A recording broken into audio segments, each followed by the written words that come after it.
Welcome to the Observe Day podcast, the show where we celebrate the days that matter. From holidays to meaningful observances, we bring you inspiring conversations, stories, and ideas to make each day count. Whether it's raising awareness, learning something new, or simply sparking joy, this is your space to explore the calendar in a whole new way. I'm your host, Wisdom Okonkwo, and I'm excited to share today's observance with you. Let's dive in. Welcome to the Observe Day podcast, where we celebrate the days, weeks, and months that matter. September is National Read a New Book Month, and today we're joined by an author whose stories connect us deeply with characters we'd love to invite to lunch. Our guest, Teri M has lived a life of resilience, reinvention, and storytelling. From cycling across the United States on a tandem bike to publishing award-winning historical fiction, inspirational memoirs, and even children's book, Terry reminds us that it's never too late to pursue a dream. Her novels like Sunflowers Beneath the Snow, An Enemy Like Me, and Daughters of Green Mountain Gap invite readers into the worlds of history, courage, and humanity, while her newest works, including 10 Little Rules for a Double-Butted Adventure that Little Lola and Her Big Dream, showcase her spirit of adventure and empowerment.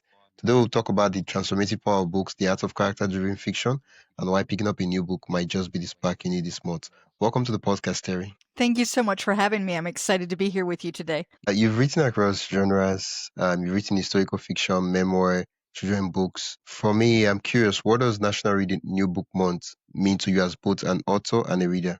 I think that books are amazing because they get to take people places that they've not been before, meet people that they've not met, and potentially meet and go places that they'll never be able to go. Right. And so when you read, especially when you read widely across genres, across authors, when you really like dig into the different things that you can read, I think that you can like open up your mind to possibilities.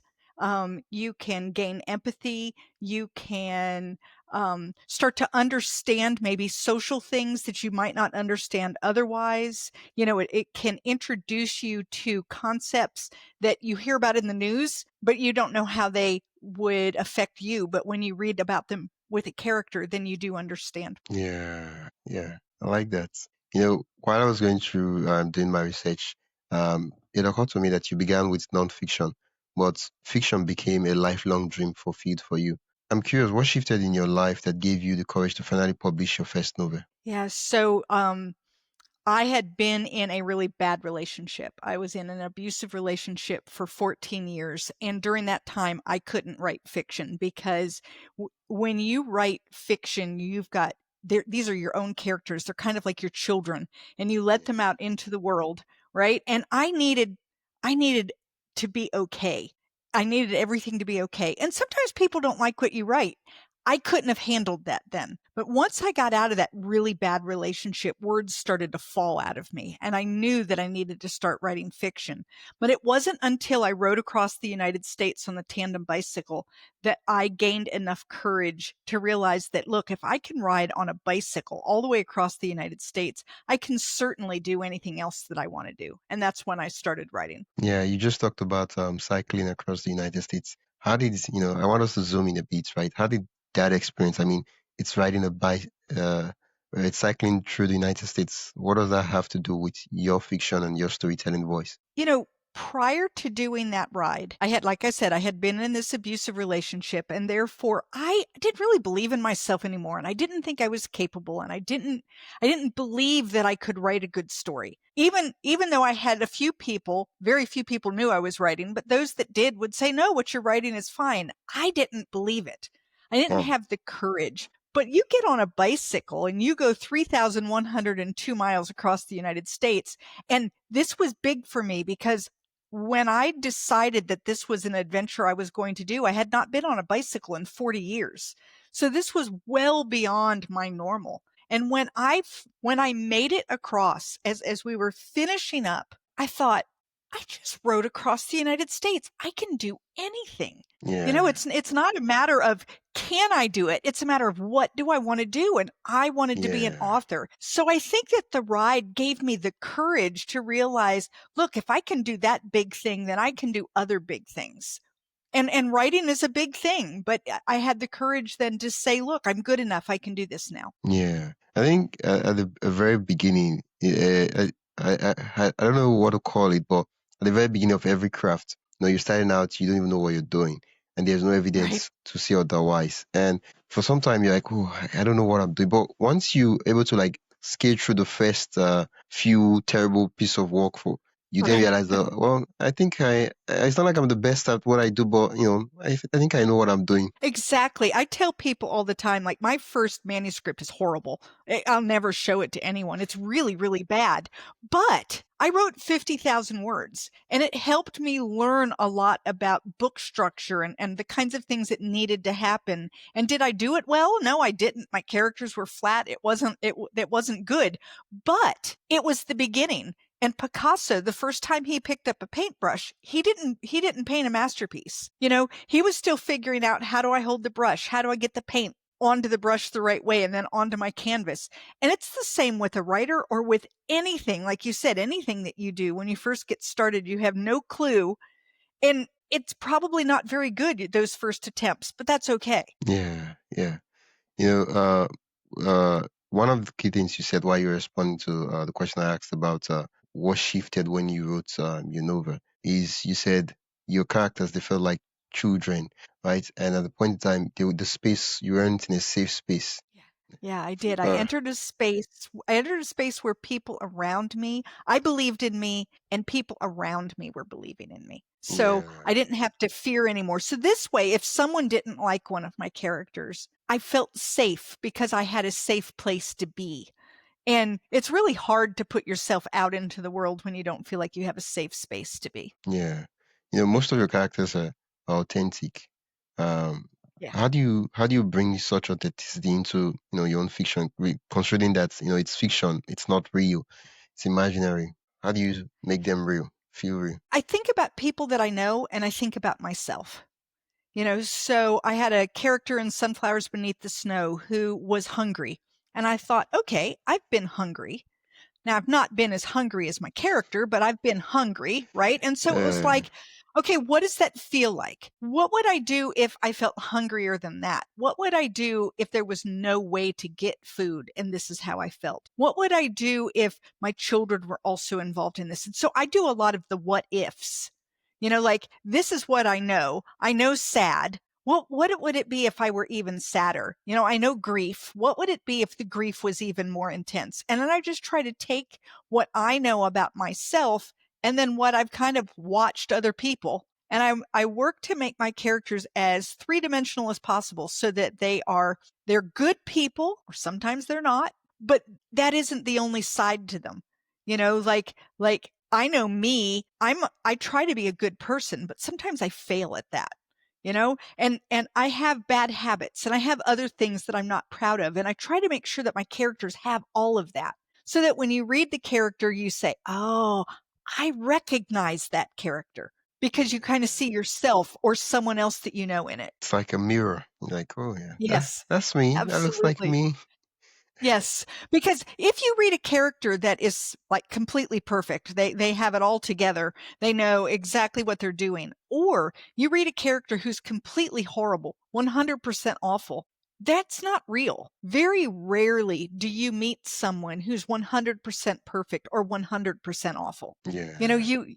There's nuances, there's good and there's bad, and I like to try to bring that in so that the character feels very real. Before we dive deeper, I'd love to invite you to join the Observe Day newsletter. Every week, I send you highlights of upcoming observances, creative ways to celebrate, and behind the scenes extras from the shows. It's the perfect way to stay inspired and never miss a meaningful moment. Sign up today at observeday.com/join. That is observeday.com/join. Now, let's get back to the conversation. Yeah. The kind of fiction you write is historical fiction. And yeah, I know that there's a lot of research. And Yes. how do you've done this research of the things that actually happened. How do you then go to say, okay, let me create I won't really say balance, more like harmony between imagination, fiction, to really tell a story that feels enjoyable and not just sound like, I'm reading a history textbook. Exactly. And that's something you have to be careful with when you're writing historical fiction is you have the tendency to want to tell everything you learned. right? Like I go in, I do this research, I find all this cool information, but I'm not writing a history book. So you only get to pick certain pieces of what you researched and use that. And so you have to look and say what pieces of information will be necessary so that the reader feels connected to the time and the place. And you don't have to tell everything. I actually read a book one time and I felt like I was reading a history book, and then the history book would stop, and then I was reading a novel, and then the novel would stop, and then I was reading the history book again. And they would give lots of information like, the missile was 47 feet long and weighed 3,412 pounds. None of that mattered.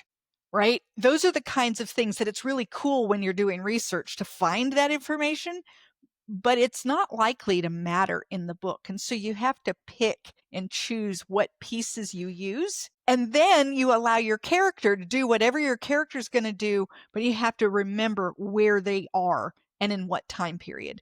You can't have a character in 1890 use Google. You have to be thinking constantly about like what would have been possible for them. Yeah, yeah, it makes sense now. Yeah. In your novels, there are themes of resilience, family, identity. And for me, is it a conscious choice to say, I want these themes to reflect on the work, or is it that they just happen to emerge naturally as you write? The very first book, I don't think I intentionally did anything. I had this idea and I started writing and things started happening. By the time I wrote my third book, I did have a few things in mind that I would like to try to bring out. I often like to touch on either racism or xenophobia or something where we see that conflict between different people, where you see that rub up against one another, because Yeah, I think the world needs to see more of that. We need to be exploring it and figure it out. I've had people say to me, wow, the book that I wrote that's in the 1890s, so Daughters of Green Mountain Gap, someone read it and said, wow, that could be today. And it's like, yeah, exactly, because very little has changed. We've grown so much as a people in so many ways. And on the other hand, everything is pretty much the same, where people gather into groups, we point our fingers, we don't like certain people, we like other people, we do all of those things. And so I think that being able to write about that and point that out and help people see it kind of in a safe space. They're reading a book, there isn't any there's nobody pointing a finger at them. There's no one calling them names. There's no one making them say what they believe or what they don't believe, but it allows them to explore it in their mind. So I'd say by my third book, I really was thinking a little bit more about the kinds of things that I'd like to explore. But once again, my characters kind of dictate where we go, and then I just have to follow them. yeah.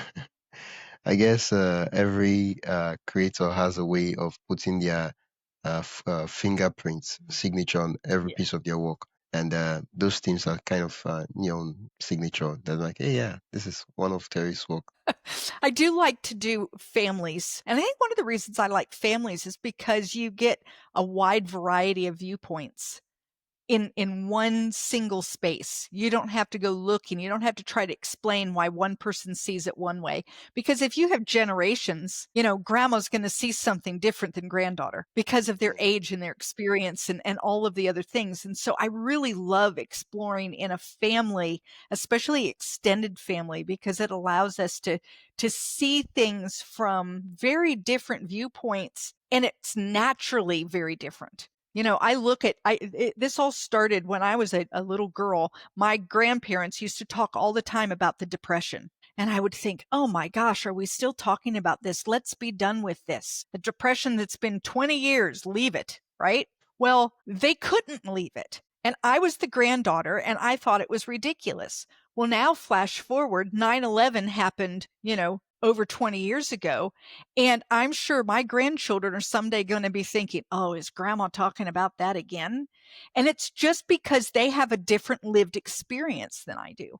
And so I love getting into generational stories so that we can see that. Yeah. Well, since we're talking about National Reading New Book Month, for someone who's picking up one of your books during this National Reading New Book Month, which of the book would you recommend as the best entry point into your work, and why?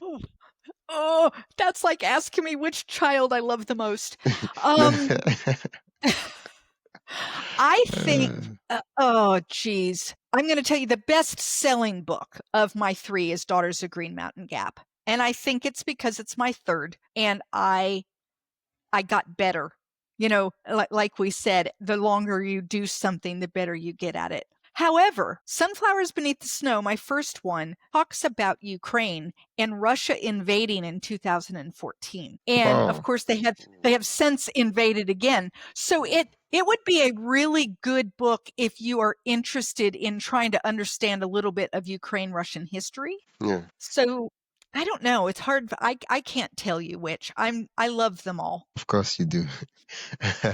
uh, you've become a podcast host, and I did interview you on my other podcast, my podcast story, and how you've been interviewing other authors. But I'm curious on those podcasts, how's interviewing other authors shaped your own writing and connection to readers? I love talking about books and I love talking with other authors. And so having a podcast online for authors where I bring authors on has is just fabulous for me, just personally, to be able to make those kinds of connections with other people and create a community. But one of the things that I do is before I bring an author on, I read their book, which means that I am reading somewhere between 60 and 70 books a year.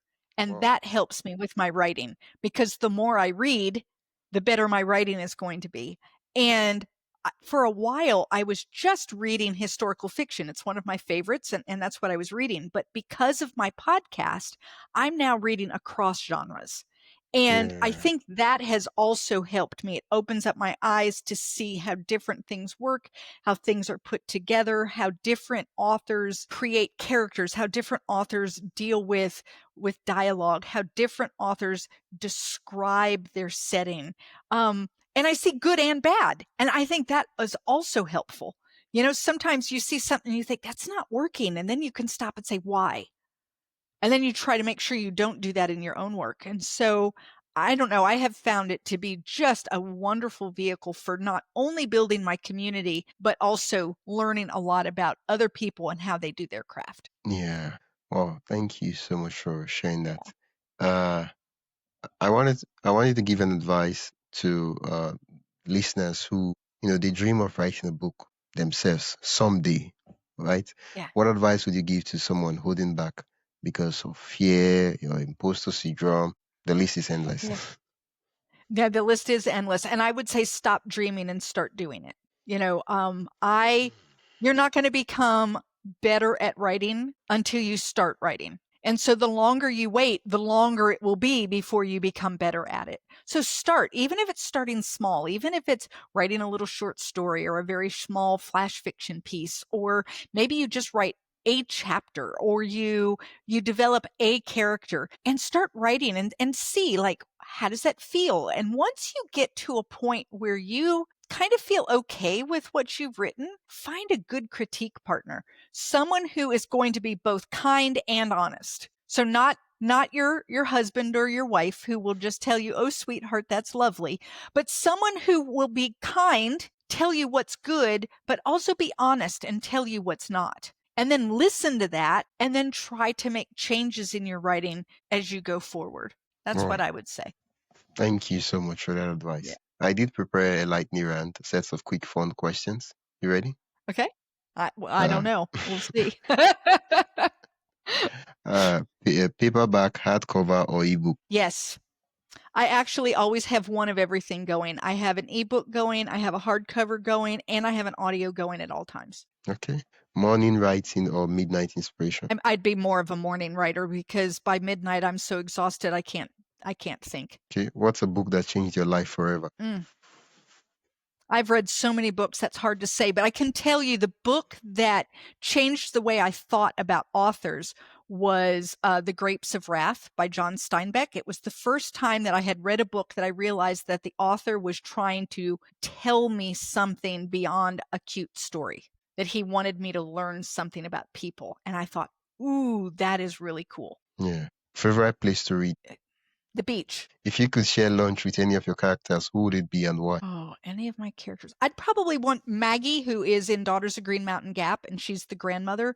And I think the reason that I would want to is she has so much knowledge about roots and herbs and healing. And I would just want to listen and try to absorb all that she knows and see if there was anything, useful for me. Yeah, I was about to say, got you. So that's your favorite work. Thank you so much, Terry. Where can listeners learn more about your books, your podcast, and also connect with you? The best place is to go to my website, which is my name, TeriMBrown.com, and that's Terry with one R. There you can see all my books. I have a link for my podcast is there. You can sign up for my newsletter. All of my social media is there. And I even just have a contact me page if you just wanted to reach out that way. Wow, thank you so much. It's been a short yet absolute delight to interview you. Thank you. I really enjoyed being here with you today. Yeah, I'll add the links mentioned in the description and the show notes so listeners can click and go directly to the sites mentioned. Once again, thank you so much. Thank you. That's it for today's episode of the Observe Day podcast. Thank you for spending your time with us as we explore today's observance. If you enjoyed this episode, be sure to subscribe wherever you listen to podcasts and share it with a friend who'd love to celebrate life special days too. Don't forget to join the newsletter at observeday.com/join for more observance stories, tips, and updates. Until next time, keep finding meaning in every day.